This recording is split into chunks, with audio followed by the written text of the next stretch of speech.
अध्यक्ष असतील, ह्या सर्वांची एकत्रित ही बैठक आज या ठिकाणी, बैठक म्हणता येत नाही, आता हे मेळाव्याचं रूप आलं आहे. हा मेळावा या ठिकाणी होतो आहे आणि ज्या पद्धतीने एकरूप होऊन हे महायुतीचे सर्व घटक पक्ष माननीय पंकजाताईंच्या विजयासाठी पूर्णपणाने सरसावलेत.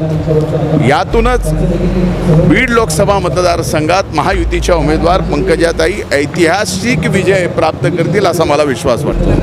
कार्यकर्ते विरोधात होते, आमदार सुद्धा आता सगळेजण एकत्र मंचावर. नाही, हेच खरं आहे की महायुतीमध्ये एक लक्षात घ्या की ज्यावेळेस महायुती होते आणि महायुती झाल्यानंतर एकरूप व्हायला ज्या ठिकाणी वेळ लागत नाही त्या ठिकाणी विजय सहज होणं आणि त्या विजयाचं रूपांतर ऐतिहासिक विजयात होणं हे साधारणतः शक्य होतं. ते आम्हाला बीडमध्ये करता आलं.